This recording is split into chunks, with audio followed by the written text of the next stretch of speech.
Assalamualaikum warahmatullahi wabarakatuh. Perkenalkan, nama saya Yohan Agung Kristiani. Saya dari Prodi S1 Keperawatan Universitas Muhammadiyah Kudus kelas 2A.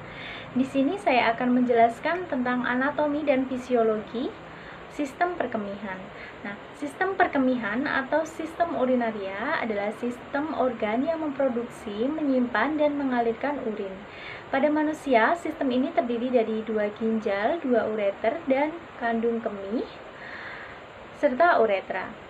Sistem urinaria ini atau sistem perkemihan ini, sistem terjadinya proses penyaringan darah dari zat-zat yang tidak dipergunakan oleh tubuh dan menyerap zat-zat yang masih dipergunakan oleh tubuh.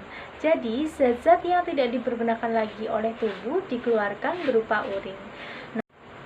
Nah, ada 3 tahapan proses pembentukan urin. Yang pertama yaitu proses filtrasi atau proses penyaringan.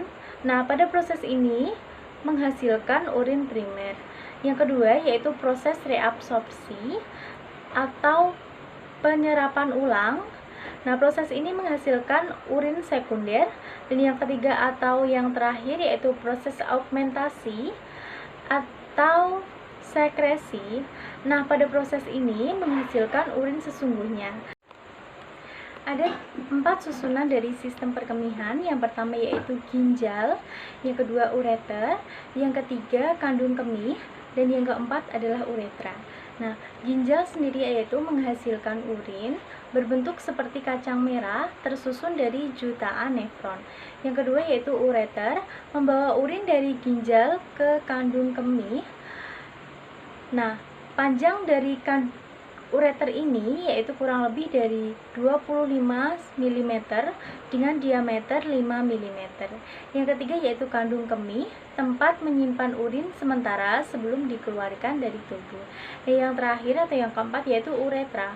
Uretra merupakan saluran tempat keluarnya urin dari tubuh.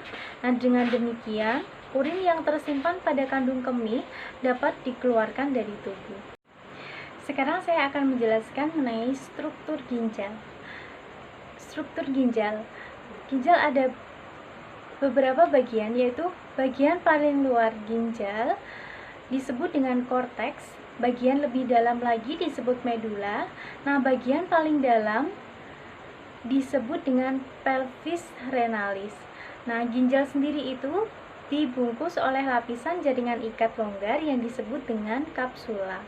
Terdapat sekitar 1,2 juta nefron. Nah, nefron terdiri dari 2 bagian utama yaitu kapsula renal sebagai tempat plasma darah disaring.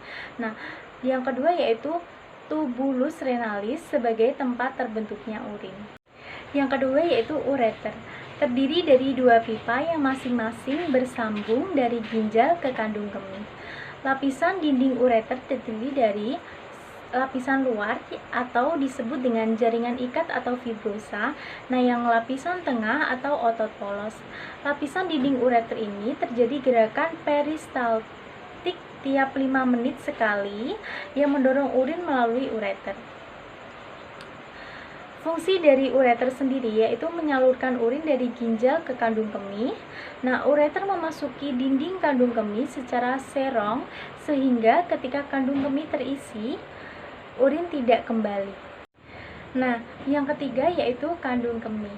Kandung kemih adalah sebuah kantung dengan otot mulus yang berfungsi sebagai penampung air seni yang berubah-ubah jumlahnya karena kandung kemih tidak dapat mengembang dan mengempis. Kandung kemih sendiri berbentuk seperti buah pir atau kendi yang terdiri dari fundus dan bladder neck. Nah, kandung kemih ini ada beberapa lapisan, yaitu lapisan luar atau peritoneum. Yang kedua yaitu tunica muscularis atau lapisan otot, lalu tunik submukosa, dan yang terakhir lapisan mukosa bagian dalam. Nah, fungsi dari kandung kemih sendiri yaitu tempat menampung urin sebelum dikeluarkan dari tubuh. Nah, yang terakhir adalah uretra. Uretra sendiri memiliki fungsi tempat keluarnya urin dari tubuh.